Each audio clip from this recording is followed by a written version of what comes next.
My wife invited her entire family to watch as she presented me with divorce papers on my birthday. Surprise! I'm leaving you for someone who isn't a disappointment. Her father laughed. We never thought she'd actually marry someone so beneath her.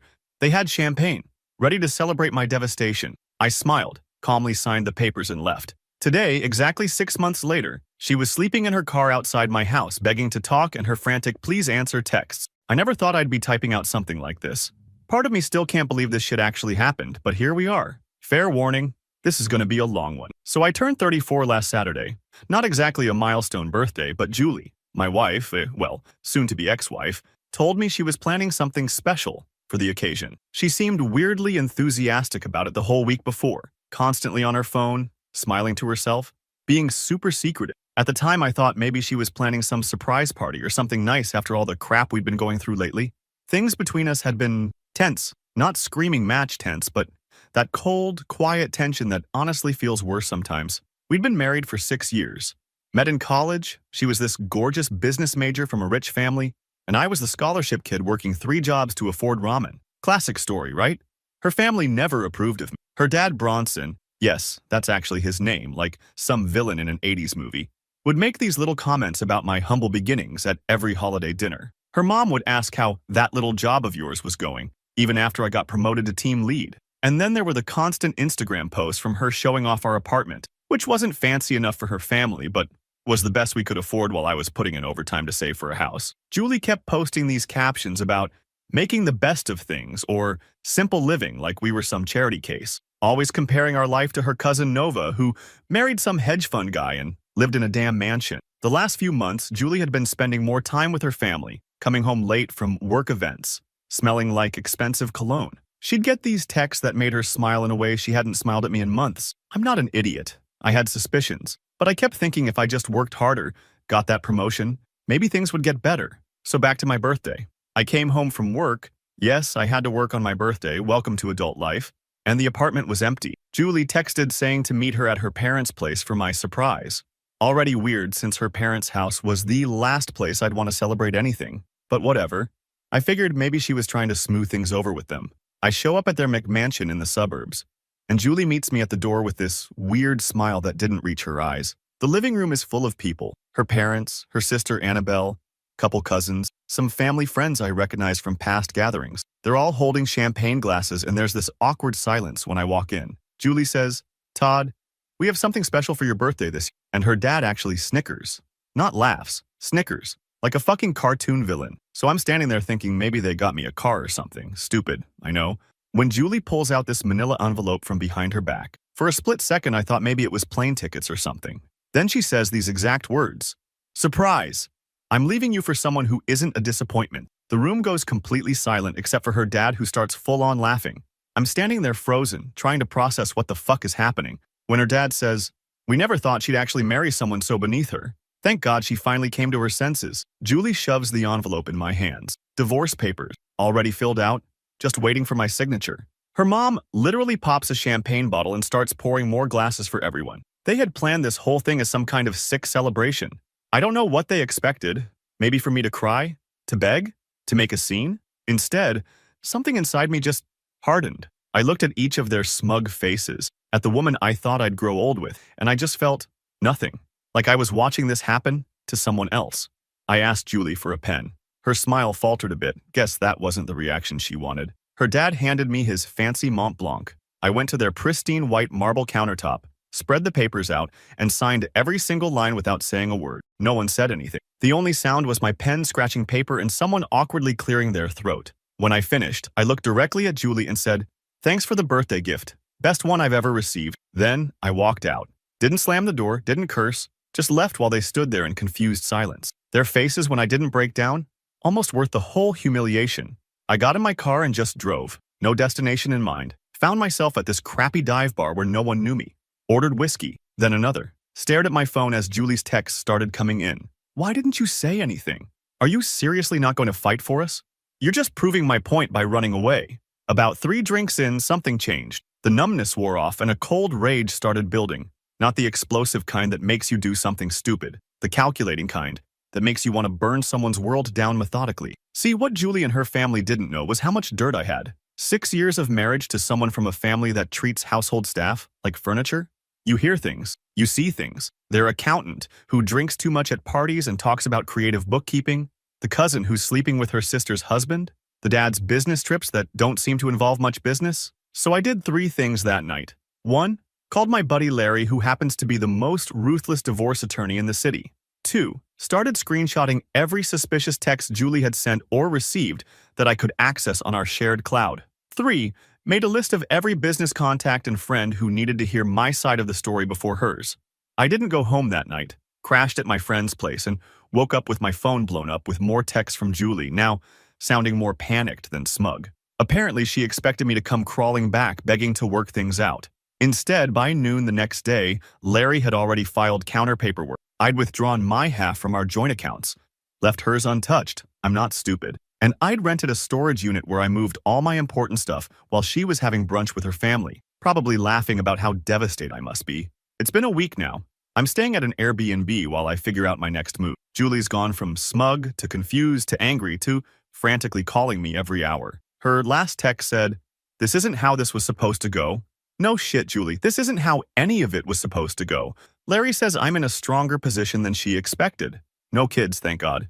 My name on most of our major assets. And enough evidence of her affair. Oh yeah. Did I mention she's been sleeping with her coworker Ronan for months? To make her disappointment claims look pretty ironic. So that's where I am now, planning my next steps carefully. The rage hasn't subsided, but it's focused now. Her family thought I was nothing, treated me like dirt for years, celebrated the end of my marriage like it was a graduation party. They have no idea what's coming. Anyone else ever deal with such a public humiliation from a spouse? How did you handle it? Because right now, I'm walking the line between taking the high road and scorched earth. And I'll be honest, scorched earth is looking pretty tempting. Update. Holy shit, you guys. First of all, I was not expecting my original post to blow up like that. RIP my inbox. Thanks for all the awards and support, and to the 3 people who DM'd me their divorce attorney recommendations. Respect. So it's been 3 months since the birthday party from hell, and some of you have been asking for an update. Buckle up, because there have been developments. Where to start? I guess with the bombshell I discovered 2 days after my last post. So I'm going through our shared cloud storage to download photos I wanted to keep before Julie could delete them. And I stumble across a folder called Work Presentation. Weird thing is, it was created around the time Julie started acting sketchy. Being the suspicious bastard I now am, I clicked on it. It wasn't work presentation. It was hundreds of screenshots of text between Julie and her coworker, Ronan, going back 8 months, complete with cute pet names, hotel meeting plans, and enough emojis to stock a digital grocery store. Pro tip: if you're cheating, maybe don't save the evidence to a shared cloud account. Just saying. There were selfies of them together at places Julie told me she was working late at. Turns out she wasn't analyzing quarterly reports at 10 p.m. on a Thursday, unless Ronan's abs were somehow involved in the financial analysis. I forwarded everything to Larry, divorce attorney extraordinaire, who literally just texted back, "Christmas came early this year. The guy's a savage and I'm here for it." So that's discovery number 1. But here's where things get interesting. After the initial shock wore off, I made 3 decisions. 1. I was going to focus on getting my shit together instead of just revenge. 2. I was going to let the divorce process play out through Larry without engaging with Julie directly. 3. I was going to start subtly building a new life that would eventually make her regret everything. The apartment we shared had too many memories, so I found a month-to-month rental. Nothing fancy, but it has this small balcony where I can actually see the stars at night. First night there, I sat outside with a beer, looked up at the sky, and realized I hadn't felt peace like that in years. Started hitting the gym regularly, not because I'm trying to get a revenge body, though NGL, that was part of the motivation, but because I needed somewhere to put all this anger. First week, I could barely lift anything without my noodle arms shaking. Now I'm actually starting to see definition. Who knew emotions could be channeled into biceps?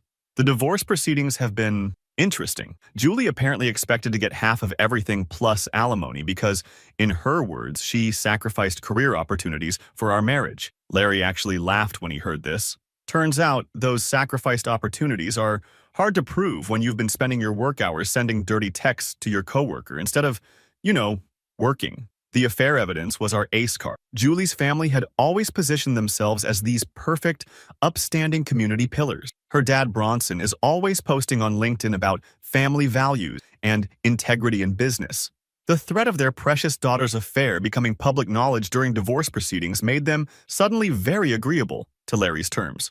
One weird moment came when I was clearing out the last of my stuff from our apartment. Julie showed up unexpectedly. First time I'd seen her since the birthday ambush. She looked different. Hair all messy, wearing sweatpants, which she never did before. She started with this whole speech about how she made a mistake, how Ronan wasn't who she thought he was, how maybe we could talk about reconciliation. I just walked past her with my box of stuff and said I'd have my attorney contact hers if she had anything to discuss. The look on her face, like she genuinely couldn't comprehend that I wasn't falling to my knees with gratitude for this second chance, was honestly priceless. So here's where things stand now. The divorce is almost finalized. No alimony, thanks, a fair evidence. We're selling the apartment and splitting proceeds, though I let her keep most of the furniture since I'm starting fresh. I've reconnected with old friends Julie always hated. Remember my buddy Mike, who she said was a bad influence because he once brought grocery store wine to dinner instead of something fancy? Turns out he's still the same solid dude he always was, and now we hang out weekly for game nights. I started that side business idea Julie always laughed at. Nothing huge, just customizing vintage furniture. Something I always liked doing, but Julie thought was tacky. Made my first sale on Etsy last week. The profit was like $27 after expenses, but damn, it felt good. Here's where it gets juicy. Julie's family business, high-end real estate development, has hit some snags lately. Apparently, they had this big commercial project that lost its main investor. This happened right after I had lunch with my old college roommate who, plot twist, now works for that investor's company. Did I mention anything specific about Julie's family during lunch? Nope. Did I accept his LinkedIn connection request afterward? Absolutely. Julie's sister Annabelle reached out to me last week. She was always the only decent one in that family. Said Julie has been a complete wreck, and Ronan dumped her after her dad tried to get him a better position at their company. Apparently, Ronan was only interested in Julie for her family connection. Shocked Pikachu face. Julie's Instagram has gone from daily posts about her hash-blessed life to complete radio silence. Meanwhile, I've been posting occasional updates, hiking trips, furniture projects, nights out with friends. Nothing flashy, just me living a normal, happy life. Her best friend accidentally liked one of my photos at 2 a.m., then quickly unliked it, so I know they're watching. Last night was what would have been our anniversary. I was sitting on my balcony scrolling through Twitter, feeling pretty okay actually, when my phone lit up with a text from Julie. I know you probably hate me, but I can't stop thinking about where we would be if I hadn't ruined everything. I miss your terrible jokes and the way you always made coffee for both of us, even when we were fighting. The apartment feels so empty now. Ronan was a mistake. My family was wrong. I was wrong. Please, can we just talk? I'm not above begging at this point. I stared at that text for a full hour, typed and deleted about 15 different responses. In the end, I just put my phone down and went to bed without replying. The thing is, 3 months ago, I would have given anything to get a text like that from her. Now, I'm not even sure what I want anymore. The anger is still there, but it's different now, less consuming. This morning, I woke up to find she'd sent 5 more messages overnight, each more desperate than the last. The final one just said, "I'm parked outside your building. Please come down." I looked out my window, and sure enough, there was her white Audi in the visitor parking. She was just sitting there, looking up at the building. I closed the blinds and made coffee. What would you do? Part of me wants to hear what she has to say. Another part thinks opening that door even a crack would undo all the progress I've made. And a small, petty part, that I'm not proud of, wants her to feel exactly what I felt that day at her parents' house. Life is weird, man. 3 months ago, I thought my world was ending. Now I'm actually starting to think whatever comes next might be better than what I had before. Final update.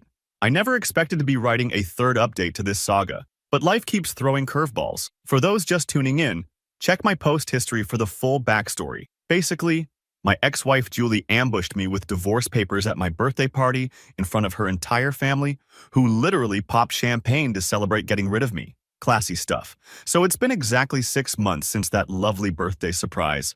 A lot has changed. I moved out of that month-to-month rental into an actual house. Nothing fancy, just a small 3-bedroom in a decent neighborhood, with a yard where I can finally get a dog. More on that later. The divorce was finalized 2 months ago with surprisingly little drama in the end. Julie's family lawyer folded like a cheap lawn chair once Larry showed the receipts of the affair. My furniture side hustle has been doing okay. Not quitting my day job okay, but enough to fund my coffee addiction and pay for streaming services. I've got regular customers now who specifically request my style. Still weird to think people actually like the stuff Julie used to call tacky garage sale rejects. Anyway, I was having a pretty normal Thursday night. Ordered pizza, binging that new series everyone's talking about on Netflix. Honestly, it's mid, but I'm too invested to stop now. When my Ring doorbell notification goes off at like 11:30, I check it, thinking it's probably some drunk neighbor who got the wrong house again. Instead, I see Julie's car parked across the street, just sitting there, lights off. At first I thought maybe she'd dropped someone off, but the car didn't move for over an hour. So I did what any normal person, ignored it, and went to bed. But I couldn't sleep knowing she was just waiting out there. Around 1 in the morning, I checked the camera again, and her car was still there. That's when my phone started blowing up with texts. Todd, please, I know you're home. I just need 5 minutes. I've been trying to reach you for weeks. Please answer. I've made a horrible mistake. And the kicker that actually made me get out of bed. I've been sleeping in my car for 2 days. I have nowhere else to go. I went to the window, and sure enough, I could see her reclined in the driver's seat of her Audi. The same car her daddy bought her for her 25th birthday that she once told me was entry-level, even though it cost more than I made in 6 months. I debated what to do. Part of me, the petty part, wanted to just close the blinds and let her enjoy her car camping experience. But I'm not actually a monster, so I threw on sweats and a hoodie and went outside. The look on her face when I tapped on her window was rough. Her makeup was smeared, hair unwashed, wearing what looked like the same clothes from her last Instagram post 3 days ago. She scrambled to unlock the door, almost falling out in her rush to talk to me. First thing I noticed was the smell. Not like BO smell, but that stale fast food and desperation smell you get from living in your car. Second thing I noticed was she'd lost weight. Like a lot. Julie was always thin, but now she looked almost gaunt. She started rambling immediately, half crying, half talking. It took a minute to make sense of what she was saying. Apparently Ronan, a fair guy, wasn't just sleeping with her, he was also funneling information about her family's business to competitors. Once Julie's dad found out, he fired Ronan, who promptly dumped Julie and disappeared with a bunch of confidential info. But it gets better. Julie, in her infinite wisdom, had been covering for Ronan at work, changing reports to make his numbers look better because she was in love. When everything came to light, Daddy Dearest finally had enough and cut her off completely. No more job at the family business, no more allowance, no more paid apartment. She'd been couch surfing with friends for weeks, but had burned through everyone's goodwill. Her last roommate kicked her out for not paying rent, which is how she ended up sleeping in her car outside my house as a last resort. I couldn't help but ask why she didn't go to her parents' McMansion. That's when she dropped the bomb that her dad Bronson's business was under investigation for some shady financial stuff that Ronan had exposed. Turns out Mr. High and Mighty had been cutting corners and cooking books for years. Their assets were temporarily frozen, and they'd had to downsize dramatically while the investigation continued. The karmic justice was almost too perfect. I invited her inside, not because I was considering taking her back, but because it was cold, and I didn't need a hypothermic ex on my conscience. She walked in and immediately started crying again, this time about how nice my place looked. It's literally just normal furniture with actual plants I've managed to keep alive, but compared to her living in a car, I guess it was the Ritz. We sat at my kitchen table, and I made coffee while she talked. The whole story came pouring out. How her parents had pressured her into the divorce after finding out about Ronan, convincing her she could trade up while taking half my assets. How they'd planned the whole birthday ambush as a way to humiliate me so I'd sign quickly without fighting. How she'd realized within weeks that she'd made a terrible mistake, but her pride kept her from admitting it. She actually said, and I quote, "I thought you'd fight for me." That's when I laughed. Not meanly, just the absurdity of it all. She orchestrates this public humiliation, tells me I'm a disappointment, serves me divorce papers on my birthday, and expected me to what? Beg her to reconsider? Write a heartfelt letter about how I couldn't live without her? I asked her what she wanted from me now. More tears? Then she laid it out. She wanted to try again. She'd learned her lesson and grown as a person. In 6 months, apparently. She had nowhere to go, no money, no job prospects. Her expensive degree was useless without Daddy's connection. She thought maybe she could move in with me while we figured things out. I let her finish. Then, I did something that surprised even me. I thanked her. I thanked her for the divorce, for showing me exactly who she and her family were, for forcing me to rebuild my life on my own terms. The past 6 months had been hard, but also weirdly liberating. For the first time since college, I was making choices based on what I wanted, not what would please her or impress her family. She stared at me like I'd grown a second head. Then came more tears and bargaining. She'd do anything to fix things. She'd changed. She'd never appreciated what she had. I told her she could crash on my couch for one night because it was late, and I wasn't sending anyone out to sleep in their car. But in the morning, she needed to figure out her next steps. Steps that didn't involve me. The look of shock on her face was almost comical. I don't think Julie had ever been told no in her entire life. Morning came, and I made breakfast because that's just what decent humans do. While we were eating, her phone rang. It was her dad. She put it on speaker, habit I guess, and I heard Bronson's voice for the first time since the birthday party. Gone was the smug condescension, replaced by something I'd never heard from him before: desperation. Their business was barely hanging on. Investors were pulling out left and right. They needed help from someone with connections in the industry, and Julie had mentioned I'd been doing well. He actually asked if I would consider meeting with him to discuss potential opportunities for mutual benefit. I almost choked on my coffee. The same man who laughed at me for being beneath his daughter was now practically begging for my help. Julie looked at me with this weird mix of hope and embarrassment. I told Bronson I wasn't interested in any business arrangements with him, but I knew someone who might be able to help. Mia, the woman I'd been seeing for the past month. She's actually brilliant at helping struggling businesses rebuild their reputation. Just friends so far, but honestly, the healthiest relationship I've had in years. There was a long silence on the phone. Then Bronson asked for her contact information. I gave it to him, ended the call, and looked at Julie. The realization was dawning on her face that not only was I not taking her back, but I'd moved on. She left an hour later with a backpack of essentials and an Uber to her sister Annabelle's place, who'd agreed to let her stay temporarily. As she was leaving, she asked if I would ever forgive her.